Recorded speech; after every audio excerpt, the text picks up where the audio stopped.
Morning, সবাই কেমন আছেন? আশা করি সবাই ভালো আছেন। রঙ্গরাধিনী অনেকবার পাওয়ার বাই গ্রামীণ ট্রাভেলস ফুড সার্কেলে সবাইকে স্বাগতম। তো ইতিমধ্যে দেখে নিচ্ছে আমাদের ধনী একজন দিনাজপুরের ছেলে পার্টিসিপেট রাফিকে। আসসালামু আলাইকুম ভাইয়া। আসসালাম, কেমন আছো? এই তো ভাই আলহামদুলিল্লাহ ভালো আছেন? আলহামদুলিল্লাহ, সবসময় ভালো থাকে এবং ভালো দলে থাকার চেষ্টা করি। তো রাফি আজকে কি করে দেখাচ্ছ? আজকে ভাই আমি করে দেখাচ্ছি ইয়োগার্ট কেক, মানে টক দই দিয়ে একটা কেক করবো। তো এই ইয়োগার্ট কেক বানাতে কে কেমন লাগছে আপনারা নজর দেখে নিন। লেবু 1.5 লাগবে, টক দই হচ্ছে 1 কাপ পরিমাণে। এখানে আমাদের ময়দা লাগতেছে 30 গ্রাম পরিমাণ, 3টা ডিমের সাদা অংশ, লবণ লাগবে হচ্ছে 1 চিমটি মতো, আর চিনি লাগবে এখানে আমাদের 80 গ্রাম, কর্নফ্লাওয়ার লাগবে 10 গ্রাম, 3টা ডিমের কুসুম এবং ভ্যানিলা এসেন্স লাগবে 1 চা চামচ পরিমাণ। এইভাবে আমরা হচ্ছে এখানে দেখে নিলেন লোড। চলো রাফি, আমরা শুরু করি। ঠিক আছে।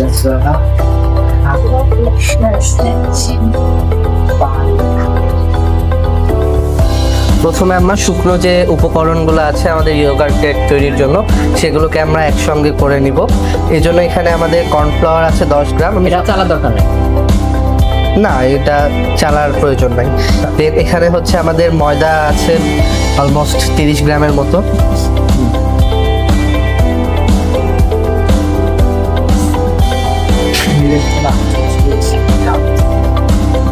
দেন আমরা এখানে দিব হচ্ছে সামান্য 1 চিমটি লবণ।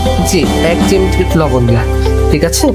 দিয়ে এটাকে মানে এক জায়গায় নিয়ে নিলাম আমরা। দেন এখানে আমরা হচ্ছে কিছু আবার লিকুইড উপকরণ মিক্স করে এটাকে একটা ব্যাটারের মতন তৈরি করে ফেলবো। যেমন আমাদের যে 3টা ডিমের কুসুম ছিল, সেই 3টা ডিমের কুসুম আমরা এখানে দিব।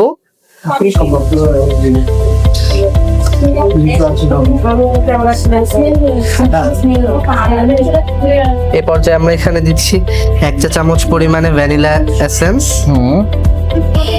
এই কেকটা কি হয় ভাইয়া, খুবই হচ্ছে লাইট মিষ্টির, লাইট টেক্সচারের একটা কেক, মানে যারা ডায়াবেটিক পেশেন্ট তারাও খেতে পারবে এবং সবাই খুব এনজয় করে খায় এই কেকটা। এবং এখানে দিচ্ছি হচ্ছে আমরা টক দই, পানি ছাড়ানো। জি,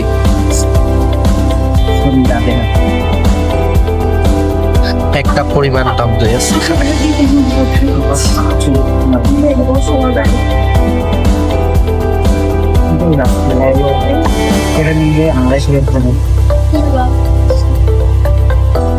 ঠিক আছে। দিয়ে আমরা এই উপকরণগুলোকে খুব সুন্দরভাবে মিক্স করে একটা ব্যাটারের মতন তৈরি করে ফেলবো। এটা তো উইস্ক ব্যবহার করছি না, হুইক্সও ব্যবহার করা যাবে। যেমন আমি প্রথমে কি করলাম, একটু স্প্যাচুলা দিয়ে মিক্স করে নিলাম। দেন এখন হুইক্সটা ইউজ করলে কি হবে, কম্বাইন করতে আমাদের সুবিধা হবে। এই জন্য এই যে আমি হুইক্স দিয়ে এখন এটাকে সুন্দর একটা ব্যাটারের মতন তৈরি করে নিব।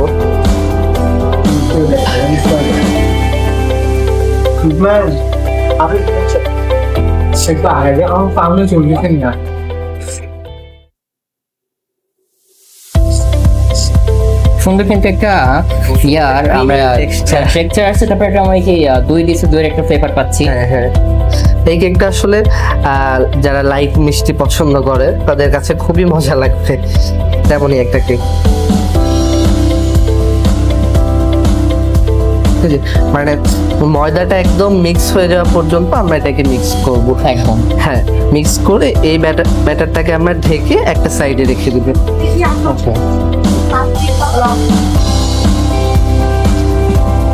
এই যে এখন কিন্তু অলমোস্ট আমরা যদি দেখি তেমন কোনো কিন্তু লাম্পস নেই, একদম দলা টাইপ কোনো কিছু নাই।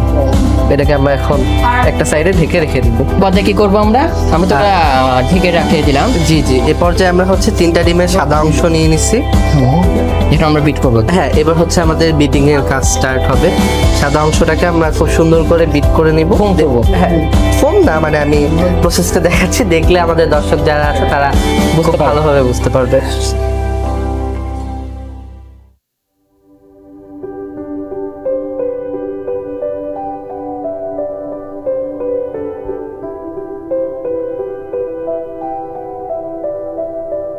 মানে অল্প কয়েক সেকেন্ড বেক বিট করে জাস্ট হচ্ছে যে এই সাদা অংশের ফেনাটা উঠে গেল।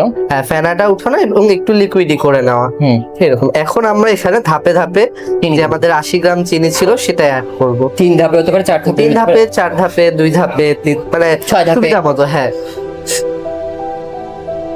বাট একবারে অ্যাড করা যাবে না, তাহলে ভালো হবে।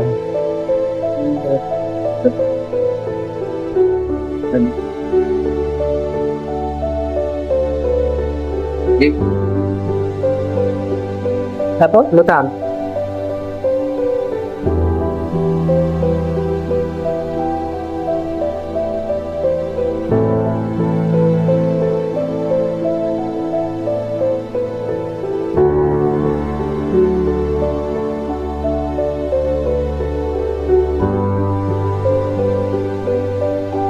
আমি এখানে 3 ধাপে মিক্স করলাম চিনিগুলো। আপনারা চাইলে আরো বেশি ধাপেও মিক্স করতে পারেন এবং মিক্স করে আমরা ততক্ষণ পর্যন্ত বিট করব যাতে খুব সুন্দর একটা ফোমি স্ট্রাকচার চলে আসে এটার মধ্যে।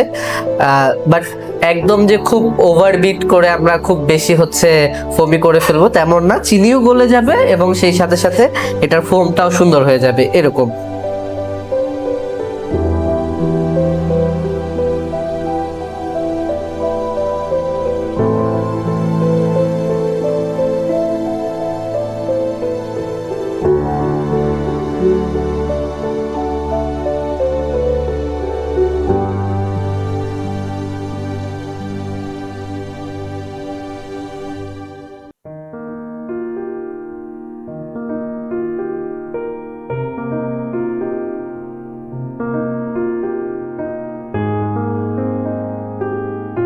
দুটোই আমাদের রেডি, এটা আমরা রেস্ট করে রেখেছিলাম। একটু কাজকে 10 স্টেপ একটু দেখায়। এই যে এই ব্যাটারটা, ওকে। আর যে ফোমটা যেটা আমরা রেডি করলাম সেটা এরকম, তাই না? এই যে এরকম। এখন তুমি নেক্সট ধাপ কি? এখন নেক্সট ধাপ হচ্ছে এখান থেকে প্রথমে কিছুটা উপকরণ নিয়ে আমরা এই জায়গায় মিক্স করব। মিক্স করে দেন এই মিক্সারটাকে এখানে আবার ঢেলে দিব। ওকে, এটা করার কারণ কি? করার কারণটা হচ্ছে মেশানোর সুবিধা, না হলে আমাদের মেশাইতে অনেক প্রবলেম হবে। আর এটাকে আমরা খুবই আলতো হাতে মিক্স করে নিব আগের ব্যাটারটা নিয়ে। ওকে, তাহলে আমাদের যদি আমরা একবারে এই যে আমরা এরকম মিক্স করে ফেলেছি এবং এখন এই মিক্সারটাকে আমরা এখানে ট্রান্সফার করে পুরোটার সাথে এটাকে মিশিয়ে ফেলবো। এখন এটাকে ঢেলে দিচ্ছি।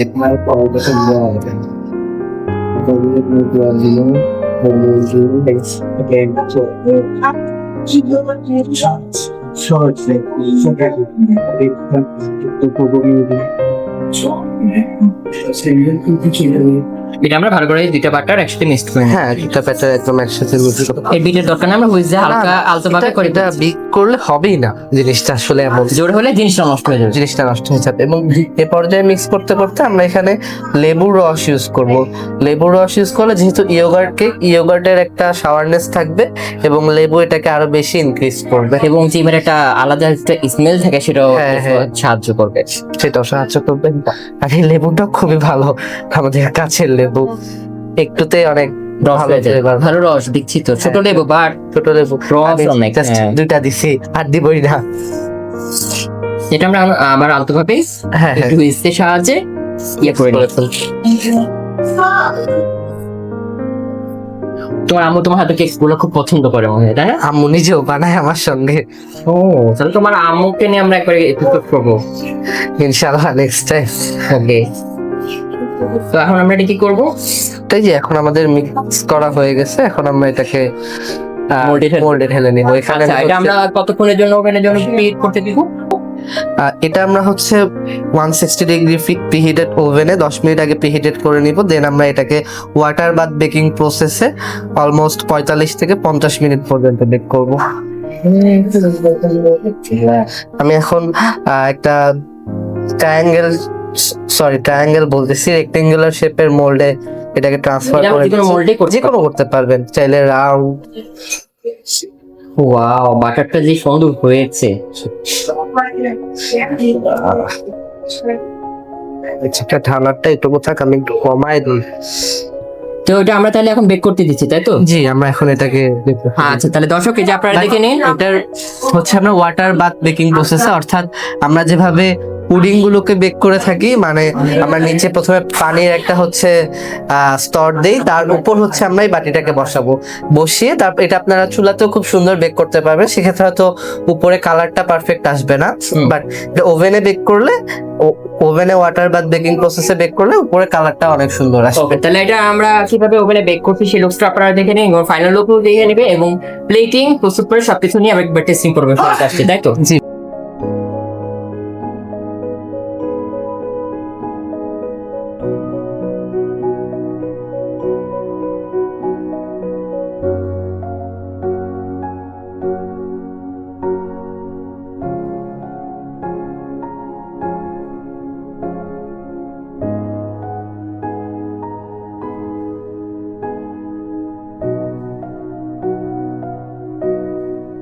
দর্শক বিরতির পর ফেরত আসলাম রঙ্গনাথের রান্নাঘরে। এটা আপনারা কিভাবে ওভেনে দিলাম এবং ফাইনাল লুকসটা তো আপনারা দেখে নেবেন, প্রস্তুত করে দেখে নেবেন। চলো চলো আমরা নোট টেস্ট করি। কি সফট হয়েছে। ওয়াও, তোমার কাজ আমি যত দেখছি আসলে নাম করার মতন। Thank you. আসলে নূরের মুখে যেটা শুনেছিলাম সেটা মুখে মনে হয় একটু বেশি বাড়িয়ে বলছে না, এখন দেখছি যে না আসলে জাস্ট এখন টেস্টের উপরে নির্ভর করে। অনেকেই আবার বলছে কিন্তু ভালো খাইনি। আমি আর খুব ভালো লাগছে আমার খেতে। দর্শক মানে আসলে অনেক খাওয়া যায়, খুব লাইট তো, মিষ্টিটাও মাইল্ড অনেক, and গরম গরম আছে খাইতে, একটু ঠান্ডার থেকে টেস্ট অন্যরকম লাগে। আসলে অনেক মজা হয়েছে। মানে যে টক দইয়ের ফ্লেভার, মানে যে এগ দিয়ে দিয়েছো, এগের কোনো ব্যাড স্মেলই নাই, জাস্ট ওয়াও ফেভারলেস। তো চলো নূর আমরা মার্কিং করি। হ্যাঁ, ওইটা আমার ছেলের ওদের কথা রাফি রাইট? বললাম না আগে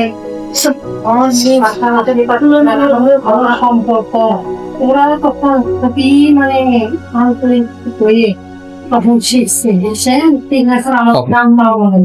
না, এখন ছোট্ট একটা উপহার আছে তোমার জন্য। যাবো রঙ্গরাধুনী রান্নাঘর এবং গ্রামীণ টাইলসের পক্ষ থেকে ছোট্ট একটি উপহার তোমার জন্য রাফি। কেমন লাগছে? খুবই ভালো লাগছে। আচ্ছা, তোমার পেজের নামটা দর্শকদেরকে আবার বলে দাও। আমার পেজের নাম দিনাজপুর ডেইজি কেক। এখানে কেক ডেজার্ট আইটেম গুলা পাওয়া যায়। মোটামুটি দিনাজপুরের আশেপাশে ডেলিভারি দেওয়ার চেষ্টা করি। আপনারা যে কোনো প্রয়োজনে বা অকেশনে কেক অর্ডার করতে পারবেন। অ্যান্ড রঙ্গন ভাইয়ার কথা কি বলবো, রঙ্গন ভাই আসলে অনেক ভালো মনের একজন মানুষ। আমার 2 দিন যাবত আমরা রঙ্গন ভাইয়ের সাথে কাজ করেছি। এই 2 দিনে ভাইয়া আসলে এত সুন্দরভাবে আমাদের সঙ্গে ব্যবহার করেছেন এবং এত অমায়িক তার ব্যবহার যে কি বলবো, এবং ভালো লেগেছে। এবং তোমাদের সাথে আমি কাজ করতে পেরেছি, গুণী মানুষদের সাথে নূর আমাকে পরিচয় করেছে এবং তোমাদের গুণী মানুষদের ফুড আমি টেস্ট করতে পেরেছি। এটা আমার জন্য অনেক বড় সৌভাগ্য।